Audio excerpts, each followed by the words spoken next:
নওগাঁর সাপাহার পাইলট উচ্চ বিদ্যালয় মাঠে জেলা প্রশাসনের আয়োজনে চলছে দুদিনব্যাপী ম্যাঙ্গো ফেস্টিভ্যাল। আজ শেষ দিন। স্থানীয়ভাবে উৎপাদিত আমের পরিচিতি ও বাজার সম্প্রসারণে এই আয়োজন গুরুত্বপূর্ণ ভূমিকা রাখবে বলে আশা করা হচ্ছে। এ নিয়ে এখন শুনুন নওগাঁ সংবাদদাতার একটি বিশেষ প্রতিবেদন।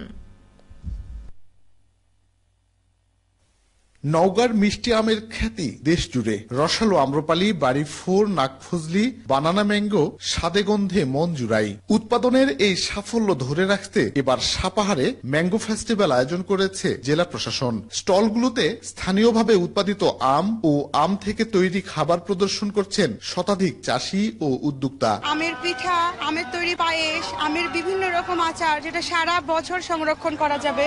আমার খুবই ভালো লাগছে, কারণ এরকম অনুষ্ঠান, এরকম ম্যাঙ্গো ফেস্টিভ্যাল সাপাহারে এর আগে কখনো হয় নাই। বিভিন্ন এলাকা থেকে মানুষ এখানে আসতেছেন এবং এই উৎসবের মাধ্যমে তারা বিভিন্ন আমের সাথে পরিচিত হচ্ছেন। আমি চাই এই ধরনের প্রোগ্রাম আমাদের আরো হোক, তাহলে আমরা যারা উদ্যোক্তারা আছি তারা আর পিছিয়ে থাকবো। নওগাঁর আমের চাহিদা তৈরি হয়েছে বিদেশেও, কিন্তু বিপরীতে আছে নানা চ্যালেঞ্জ। সেসব বাধা উত্তরণে উদ্যোগ নেয়ার পরামর্শ চাষি ও উদ্যোক্তাদের, যেমনটি বলছিলেন স্থানীয় তরুণ উদ্যোক্তা সোহেল রানা। এক্সপোর্ট করা সম্ভব, কিন্তু অনেক অবকাঠামো লাগবে, প্যাকিং হাউস লাগবে, কোয়ারেন্টাইনের স্টেশন লাগবে, ভিএসটি প্ল্যান লাগবে, হট ওয়াটার ট্রিটমেন্ট লাগবে। উৎসবের মাঝেই চাষিদেরকে নিরাপদ আম উৎপাদনের কৌশল শেখানো হচ্ছে। এছাড়া আন্তর্জাতিক বাজার সম্প্রসারণে এই আয়োজন গুরুত্বপূর্ণ ভূমিকা রাখবে বলে মন্তব্য করেন নওগাঁর জেলা প্রশাসক মোহাম্মদ আব্দুল আওয়াল। নওগাঁর আম কোনোভাবেই 1 দশক 2 দশক পরে হারিয়ে না যায়। সবকিছু যখন আমের সঙ্গে জড়িয়ে অর্থনীতি যখন চাকা সক্রিয় হচ্ছে, তখন এইটাকে যাতে সাস্টেইনেবল করা যায় সে লক্ষ্যে আমরা কাজ করার জন্য এই ম্যাঙ্গো ফেস্টিভ্যাল প্রথম যাত্রা শুরু করলো নওগাঁয়। নওগাঁ জেলায় প্রতি বছর গড়ে প্রায় 5000 মেট্রিক টন